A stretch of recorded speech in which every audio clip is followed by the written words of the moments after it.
नमस्कार, स्वागतम। बहुत सारे प्रश्न आए जिनमें धुरंधर शब्द के बारे में पूछा गया कि धुरंधर एक प्राचीन शब्द है अथवा ये नया शब्द है। तो प्राचीन शब्द है, संस्कृत साहित्य में इसका वर्णन है। कम से कम एक उदाहरण तो हमें मिला है जिसमें प्राचीन काल में धुरंधर शब्द का प्रयोग किया गया है।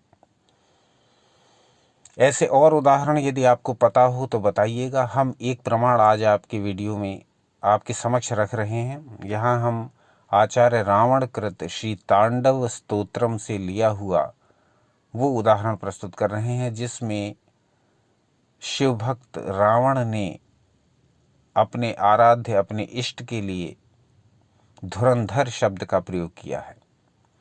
जगत धुरंधर, जगत के धुरंधर। तो ये शब्द बहुत प्राचीन है।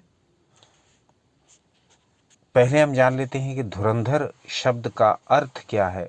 यदि धुरंधर हम बोलते हैं तो वो किन किन विशेषताओं के लिए प्रयुक्त किया जा सकता है। तो धुरंधर शब्द के बहुत सारे अर्थ हो सकते हैं जो हम आपके समक्ष देने का प्रयास कर रहे हैं। पहले इनका अर्थ समझ लेते हैं, फिर वो प्रमाण देख लेंगे जिसमें रावण ने भगवान शिव के लिए धुरंधर शब्द का प्रयोग कहाँ किया है ये बताया गया है।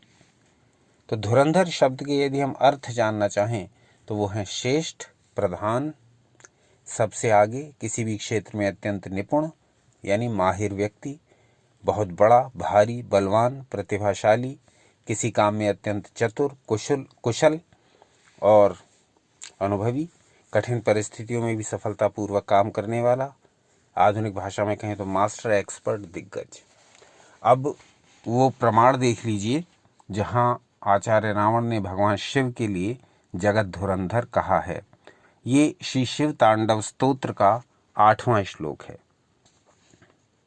नवीन मेघ मंडली निरुद्ध दुर्धर स्फुरत कुहू निशीथि नीतमः प्रबंध बद्ध कंधरः निलिम्प निर्झरी धरस्तु नोतु कृत्ति सिंधुरः कला निधान बंधुरः श्रियम जगत धुरंधरः। तो जगत के धुरंधर कहा है भगवान शिव को आचार्य रावण ने। तो यहाँ हम देखते हैं कि धुरंधर शब्द का प्रयोग तो प्राचीन काल से ही होता आ रहा है और शास्त्रों और श्लोकों और ग्रंथों में आपने यदि पढ़ा हो धुरंधर शब्द तो अवश्य बताइएगा।